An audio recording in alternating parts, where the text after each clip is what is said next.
everyone, it's Tara. Welcome back to my channel and to my November wrap-up. November was a decent month. It wasn't my best month, definitely wasn't my worst month. So I read 11 books in the month of November for a total of 4,408 pages. So again, not like too shabby by any means. I listened to, sorry, John just let the dogs in. That's why you just heard barking. I listened to 3 audiobooks, read 8 books physically. I did not read much of my November TBR. I read 3 of the 7 books that were on my November TBR, but I still read 11 books, so it wasn't horrible, right? So the other 4 books will be going into my TBR glasses to be chosen at English. The English language just escaped me. To be chosen to be read again at some point eventually. Anyway, so I'm just going to kind of hop right into the books I read. I don't want this to be like super long, so we'll just dive right into it. So the first book I read was Blood and Honey by Shelby Mahurin. I listened to this via audio. I kind of buddy read with my mom. I got ahead, she got behind, but it was a good time. And I gave it 4 stars. This is the second book of the, I don't know, what is the what is the series called? It just says like the sequel to Serpent and Dove, so I don't know if that's what the series is called, but it's the sequel to Serpent and Dove. I liked Serpent and Dove a little bit more, but I think that the problem was I read Serpent and Dove in January and read this in November, so there was a long gap between me reading them, and I read Serpent and Dove physically, listened to this via audio. So I think I might have enjoyed it more if I had read it physically and read it closer to when I read Serpent and Dove. So there's a potential that the star rating could go up a little bit, like maybe to 4.5 stars upon a reread. And I will definitely have to reread both of those before the next book comes out. But I don't want to say too much about this because it is a sequel. It picks up almost immediately where Serpent and Dove leaves off. You're just kind of following Lou and Reed after the events of Serpent and Dove in trying to kind of build up a coalition to help in their like fight against Morrigan. Is that how you say her name? Morgan? You'd think I'd know. That sounded really Texas. I'm sorry. My Texas just really came out there. Morgan. I feel like I hide my Texas accent well most of the time, but sometimes it just slips out. You'd think I know how to pronounce her name considering I listened to the audiobook, but Morgan. Or Morgaine, I don't remember. But anyways, so overall it was good. I enjoyed it. I just liked Serpent and Dove a little bit better. The second book I read was A Deadly Inside Scoop by Abby Collette. I gave this 3.5 stars. It is the first book in a new cozy mystery series. It actually just came out this year. I checked it out from the library.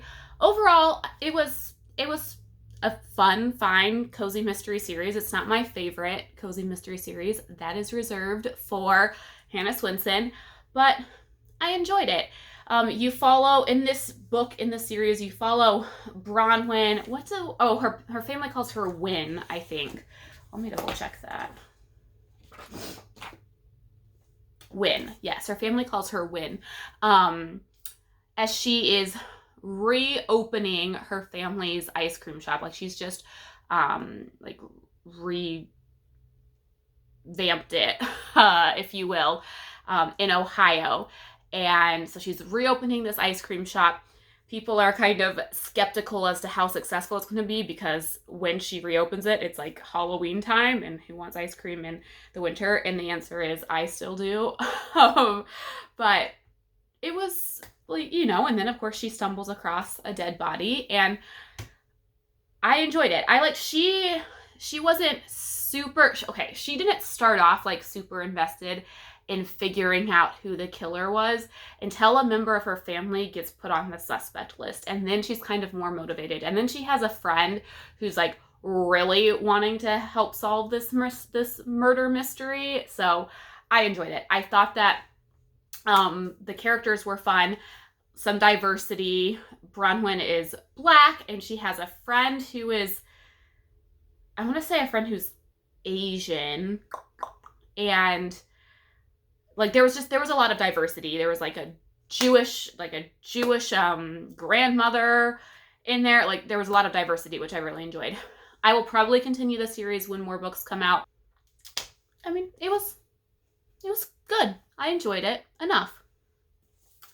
Then I read Everything We Ever Wanted by Sara Shepard. I gave this 3 stars.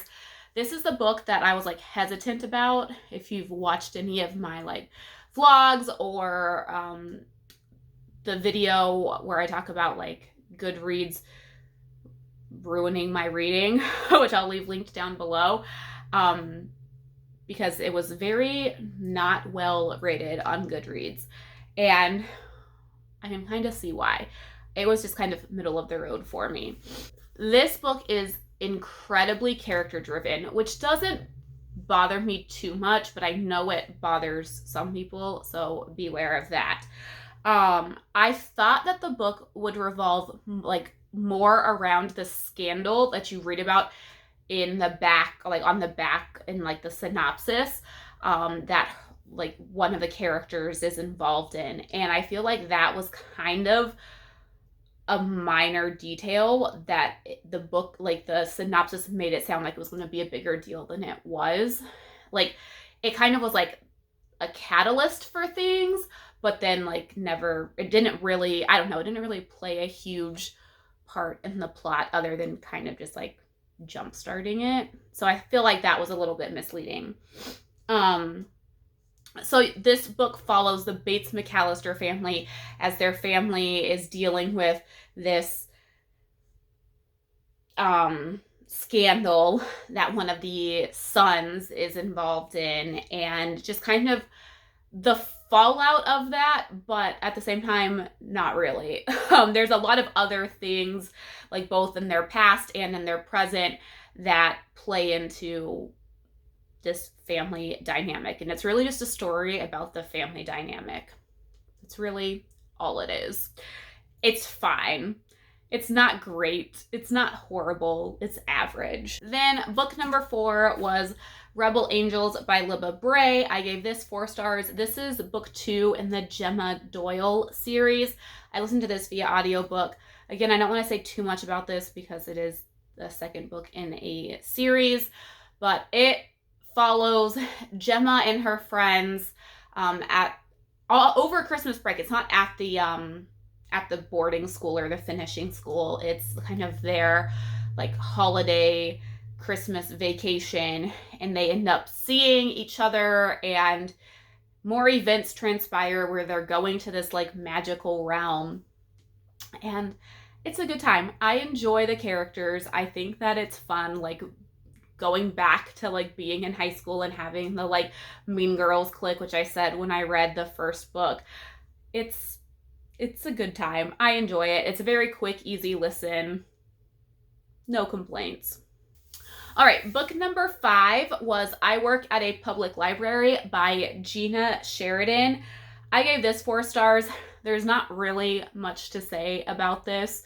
It's a book of like little like snippets and like vignettes of like librarians telling some funny stories about things that they experience, like from the patrons, just like different things that they overhear or questions they've been asked or like conversations they've had with patrons. There's not a lot of like substance to it. I read it in like an hour because it's literally just like conversations and like just little stories. So no complaints, not much to it. It was good. Then I read Every Heart a Doorway by Seanan McGuire. I gave this 4 stars. This is book 1 in the Wayward Children series. I thought it was good. Again, another really quick read, only like 160 pages.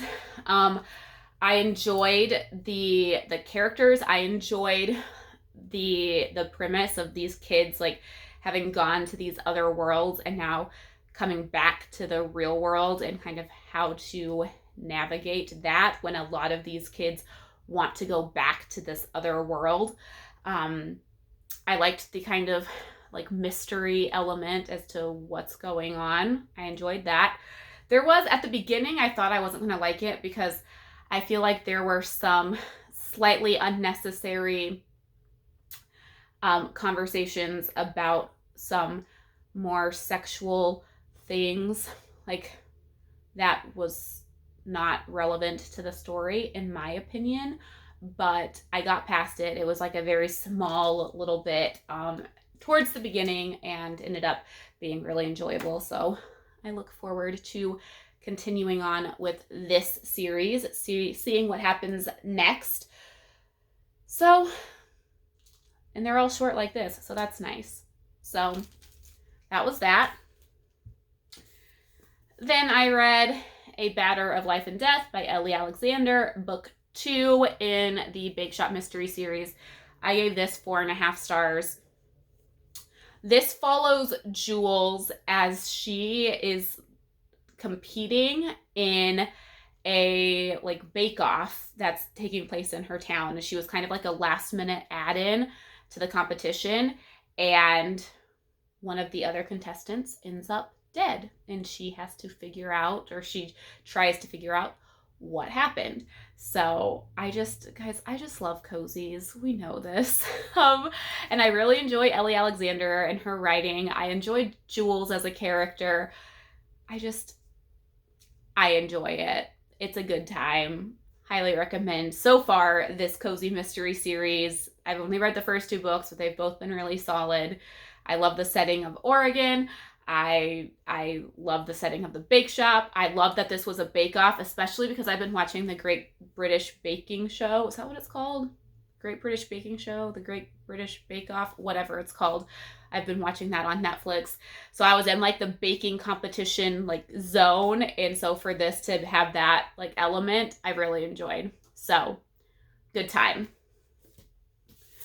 Then I read Just One of the Guys by Kristan Higgins. I gave this 4.5 stars as well. Another really quick, easy read. I enjoyed it. I think I said in my blog, like, yeah, it's somewhat predictable as to what's going to happen, but that doesn't take away from the story to me. I feel like a lot of romances and like Hallmark movies, you know what's going to happen as well, but it's like, it's not like what happens, it's how you get from like start to finish, from point A to point B, that makes these so good. So I enjoyed it. I loved Chastity. She being like the youngest. Is she the youngest, or does she have a younger brother? I don't remember. She's either the youngest or like the second to youngest child in her family. She's the only girl. She has 4 brothers. And just how she has like kind of adapted to that and to become like just one of the guys, but she doesn't like being viewed that way. She wants to like be seen as a woman, not just one of the guys. I loved the relationship with Trevor, their friendship, how that, evolves from like him just being one of her brother's friends to like their friendship. It was good. I enjoyed it. And I loved that she has a dog. That's not what I imagined the dog looking like, but she has this dog that like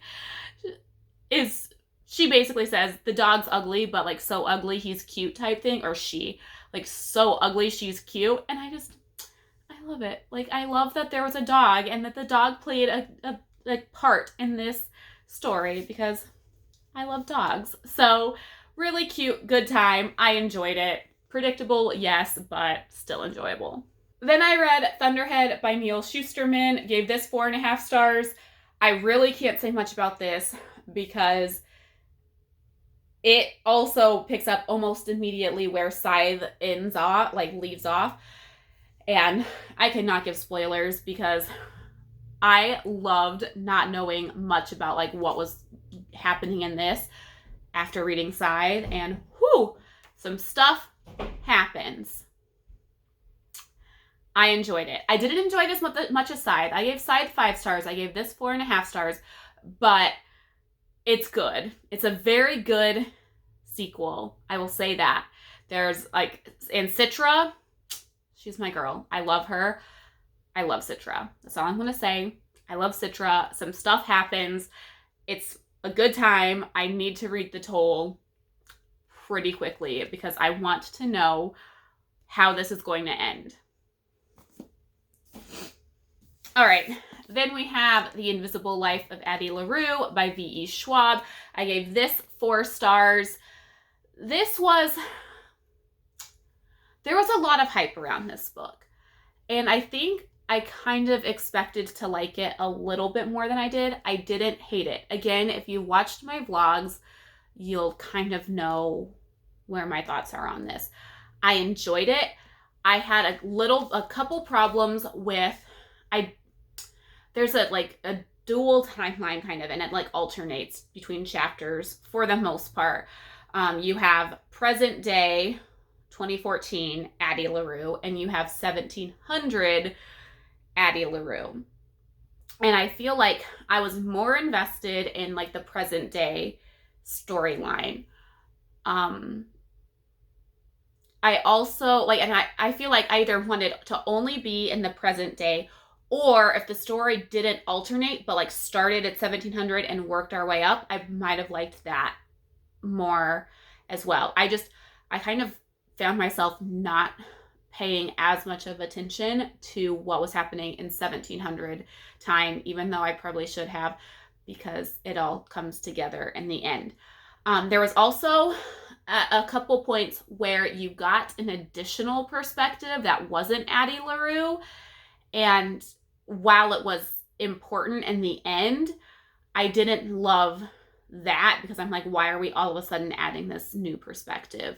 So didn't love that. But again, it all comes together. Like at the time as I was reading it, I was like, really, we're going to add this random perspective in the middle of the book?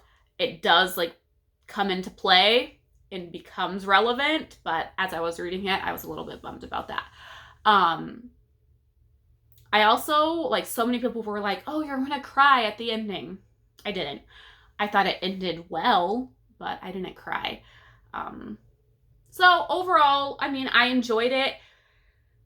I just feel like I was going into it expecting to enjoy it more, so I was a little bit let down, but overall, it was fine. So that's that. Then the last book I read was An Echo of Things to Come by James Islington. This is book 2 in the Lycanius trilogy. I gave this 4 stars. Guys, this is another book that starts off almost immediately where book 1 ends, so I'm not going to say too much about that.